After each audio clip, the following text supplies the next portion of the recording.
clean.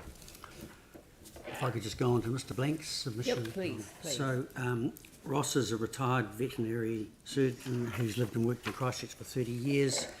He is saying that there's compelling evidence that what is proposed is an old technology approach in a world of climate change. As a ratepayer whose annual rates bill is around $50,000, I want effective rigour, due diligence and oversight applied to how my dollar is spent. The most cost-effective option for Akaroa wastewater is wastewater clean-up and harbour outfall. The positives of a modernised harbour outfall option have not been clearly and transparently communicated to the public. I consulted an expat New Zealander working in a wastewater management field in the United States. He assured me the technology to clean up wastewater to drinkable standard is now commonplace through a filter system that is effectively a man-made equivalent of a wetland.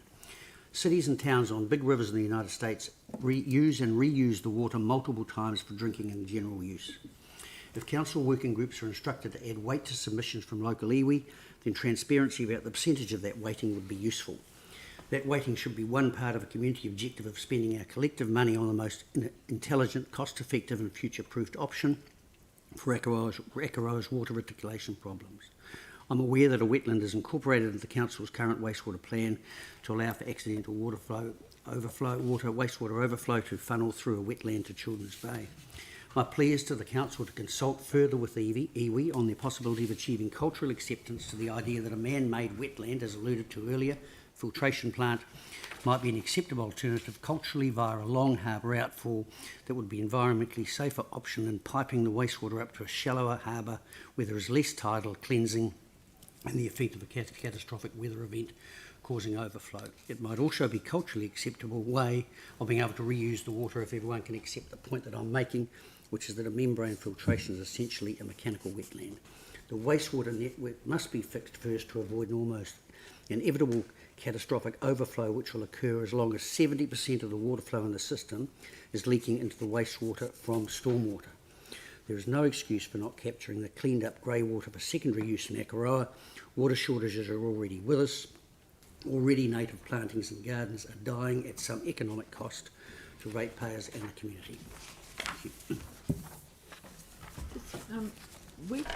This issue was raised in the context of our submission on the Water Services Bill, and I must have missed something, but I understood that we weren't legally allowed to introduce, for example, the purple pipe system, which would have the impact of reducing the significance of the impact of the changes. So, sorry, I just missed that last bit.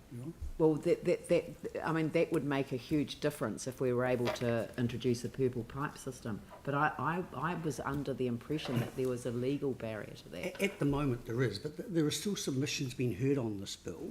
We made a submission on this. We advocated for it strongly. Yeah. I mean, look, the long-term view must be that we need to preserve our water. I agree. Yeah, we can't simply be dumping it up a valley and just disposing of it like this. That we need to take a long-term view, and within 2 or 3 years, we believe that there will be some answers. There's got to be some answers.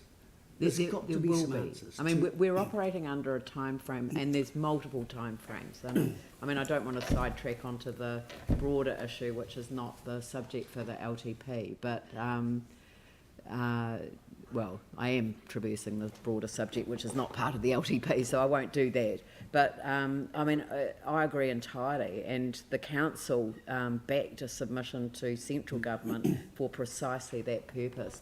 But you're saying that within the time frame of implementation, we should be able to see a change in the law. Well, look, if something happened tomorrow, this thing's not going to change till 2028. Yeah, that's when it will come into being. You know, from an operational perspective. So we do have time, and are we going to spend $70+ million in the meantime?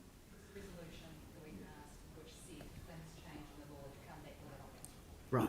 Okay, so Sarah's got a better memory of this, the detail than I have, but it is that. Would you like to switch your microphone on and repeat that?